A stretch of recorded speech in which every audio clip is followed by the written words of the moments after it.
Hi everyone, Amy here with Amy's Wares, and today I'm going to do a fun heat embossing technique with stencils.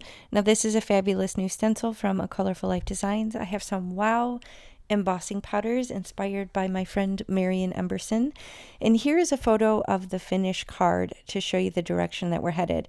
I often forget about this technique, but my friend Laura at Meerkat Makes, I will try and remember to link her video below. She reminded me of this technique recently with one of her videos, and I was very excited to revisit it and do it again.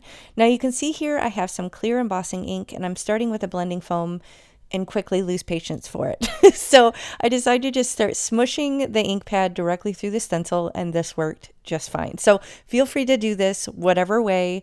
Maybe you have a blending brush, blending foam, or just impatient like me and want to just smush the whole shebang through.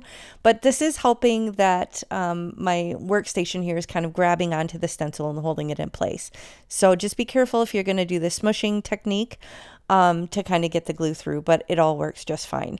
Now I'm laying down this really cool mix. This is a 3-pack, as you saw. It's inspired by Marian Emberson. It's a really cool color of wow embossing ink, and I'm just coating the entire card panel with this embossing powder, and it's getting it's sticking to the paper where I laid down that clear embossing ink. So this is a fun way to kind of not only use your embossing powders, which I'm sure you have loads of like me, but a fun different way to use your stencils that maybe you don't often think about. I feel like I get in the habit of using, inks and just doing ink blending and things like that, and I forget of all these other fun ways that you can use stencils. So I appreciate that Laura did that awesome card recently and inspired me to kind of bust out my embossing powders and do this technique. So I'm using my wow embossing heat tool and cooking all of this. You can see it turned shiny. Kind of turn it in the light and make sure you don't have any dull spots, because if it stays powder, it will just rub off. So make sure that you cook it all and melt it with your heat tool. And now I'm going to use this rectangle die here. It's a stitched edge rectangle die, and I have some 1-inch foam tape, blue mint tape rather, from scrapbook.com, and I'm going to run this through off screen through my Spellbinders Platinum 6 and get this cool stitched edge die, and it will bring it slightly smaller than US A2. I'm just going to pop the panel up with this 1-inch wide, 1mm thick foam tape from scrapbook.com. This has been my go-to lately. I love that it gives it some dimension, but it doesn't make it sit up too high or make the card too fat. I feel like the post office has been a little bit more finicky lately with the thickness compared to how they used to be. So I do really appreciate being able to use dimension without having it probably sent back to me.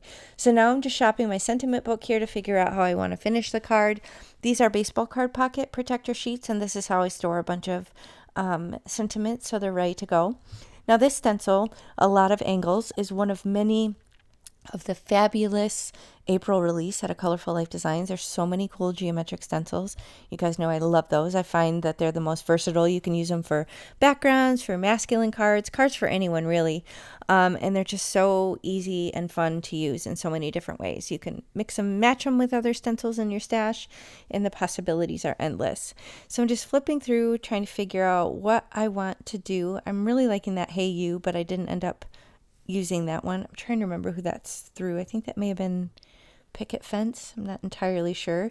But flipping through my options, and eventually I will decide and kind of put everything together. So this storage solution has been great for me. I recently updated the binder. I added dividers to kind of put them into sections so they're easier to find. I have some white divider cardstock sheets just to kind of make it easier to see the different options. I really like that Happy Birthday, but I don't think it die cut properly. There was like a little piece that was stuck, so I didn't end up using that.